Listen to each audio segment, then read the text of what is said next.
사람의 인생은 참 묘합니다.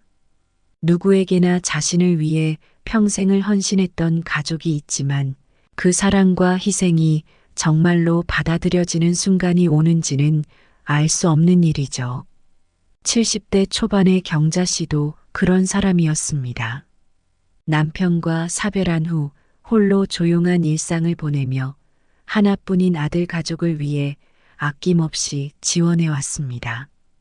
그러나 그 누구도 예상하지 못한 작은 사고가 그녀에게 가족의 진짜 속마음을 들여다볼 기회를 주었으니 오늘은 경자 씨가 마주한 가족과 재산, 그리고 그 안에서 새롭게 결심한 이야기를 들려드리겠습니다.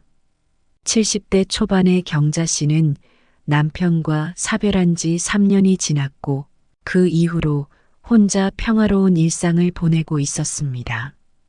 남편이 남긴 재산 덕분에 경제적으로도 걱정이 없었고 경자 씨의 하나뿐인 아들 진호도 결혼 후 아들 하나를 낳고 안정된 삶을 살고 있었습니다. 경자 씨는 그저 아들 내외가 무탈히 지내기만을 바랬습니다. 진호의 아내, 며느리 은주는 아들 교육에 누구보다 열정을 쏟아붓는 전업주부였습니다. 경자 씨의 눈에는 저렇게까지 애가 숨도 못 쉬게 공부를 시켜야 하나? 며느리가 못마땅할 때가 많았지만 아들 내외와의 관계를 잘 유지하기 위해 일절 간섭은 하지 않았습니다. 오히려 손주 교육비만 매달 100만 원씩 지원해 주는 것으로 손주가 좋은 교육을 받기를 바랬습니다.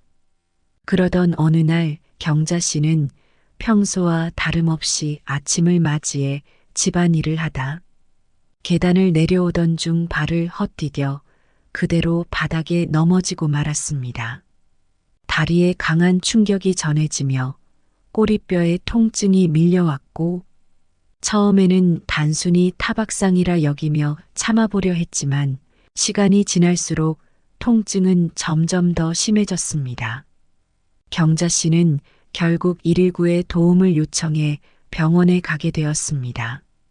병원에 도착한 경자 씨는 여러 검사를 받았고 의사는 꼬리뼈에 금이 가서 상태가 생각보다 심각하다고 진단했습니다. 회복을 위해서는 장기 입원이 필요하다는 말을 들은 경자 씨는 당황스러웠고 아들에게 전화해 이 상황을 전했습니다. 아들 부부는 놀라서 병원으로 달려왔고 경자 씨의 아픈 모습을 보고 놀라 안타까워했습니다. 갑작스런 상황에서 며느리 은주의 마음속에서는 은근한 불안감이 커져가고 있었습니다. 평소에 교육에 지나친 집착을 보이며 아들의 학업을 위해 거의 모든 것을 쏟아붓던 은주는 시어머니를 돌보는 부담이 생기는 것이 탐탁지 않았습니다. 그동안 아들 교육에 모든 열정을 쏟아부으며 학교와 학원, 과외 일정까지 빈틈없이 채워온 상황에서 시어머니까지 돌봐야 한다면 그동안 쌓아온 아들의 교육 계획이 흔들릴 수 있다는 생각에 마음이 불편해졌습니다. 처음 병원에 왔을 때만 해도 경자 씨의 상태를 걱정하는 듯 보였던 은주는 시간이 지나며 점점 본심을 드러내기 시작했습니다. 어머니, 요즘 원준이가 시험 기간이라서요. 제가 병원에 왔다 갔다 하기가 힘들 것 같아요. 요즘은 간병인들이 잘 돌봐주니까. 경자 씨는 아들 가족에게 폐가 되는 걸 원하지 않아 간병인을 둘 생각을 하고 있긴 했었지만 정작 며느리가 먼저 그렇게 얘기를 하니 서운한 감정은 숨길 수가 없었습니다. 자신이 단지 며느리에게는 짐이 되어버린 것 같다는 생각이 스며들기 시작했습니다.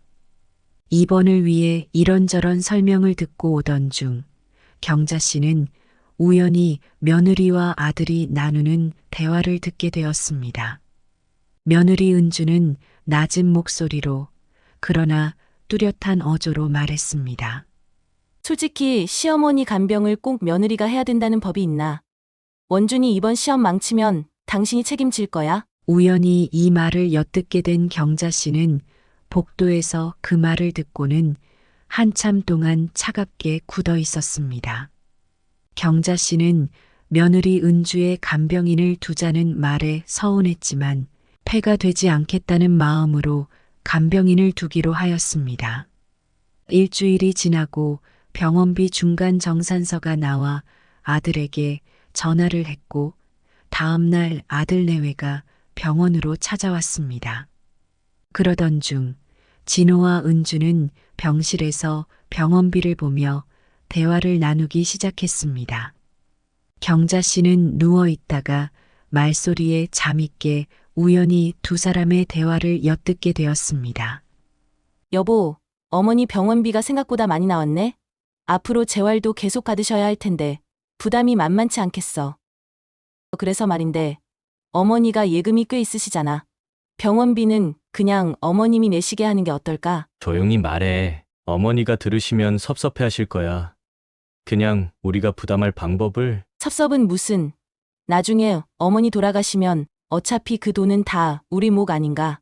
차라리 지금 그 돈을 쓰는 게 더 낫지 않아? 경자 씨는 그 대화를 듣고 큰 충격을 받았습니다.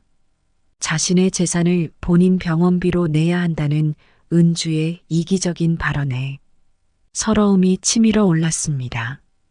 평생 아끼고 모은 재산을 자식의 미래를 위해 남겨두려 했던 마음이 한순간에 무너져 내린 순간이었죠. 이제 은주는 자신을 진정으로 생각하기보다는 경자 씨의 재산만을 중요시하는 듯 보였고 자신이 단지 재산을 위한 존재로 여겨진다는 사실이 경자 씨를 크게 실망하게 하였습니다. 경자 씨는 마음속에서 결심했습니다. 평생 자신을 위해 제대로 써본 적 없던 재산을 이제부터는 본인을 위해 지키기로 말입니다.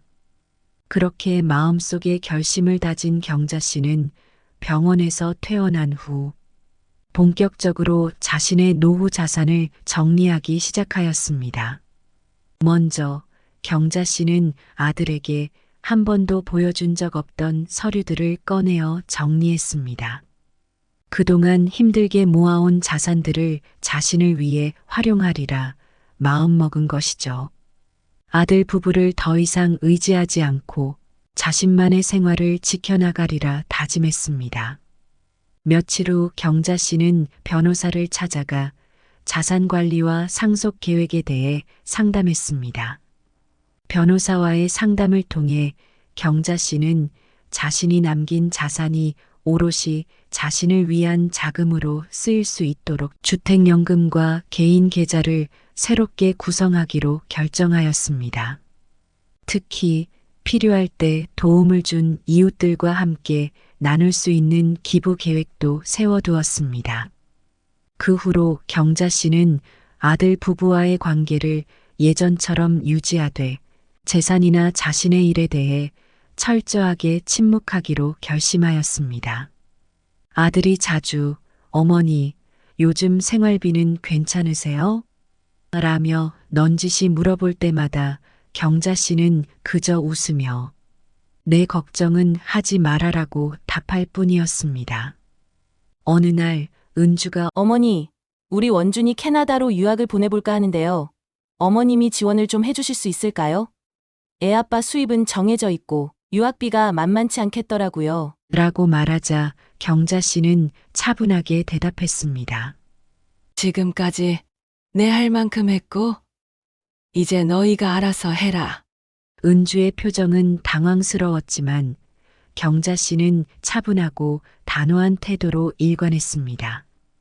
그 이후로 경자 씨는 아들 부부의 경제적 요청에 철저히 선을 그었습니다. 자신의 돈을 자신을 위해 사용할 자유를 되찾은 경자 씨는 손주와 함께 보내는 소소한 시간을 소중히 여겼고 오랜 친구들과도 자주 만나며 그동안 느껴보지 못했던 자유와 평온을 만끽하게 되었습니다.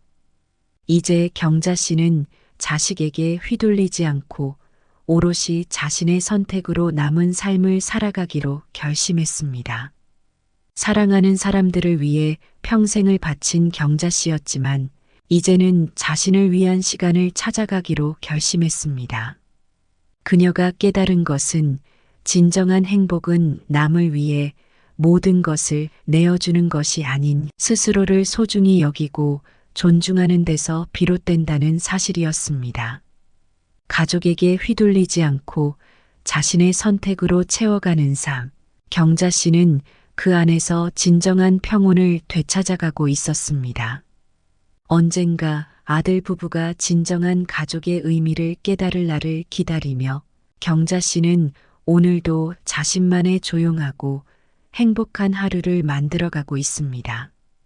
오늘도 끝까지 시청해 주셔서 감사합니다.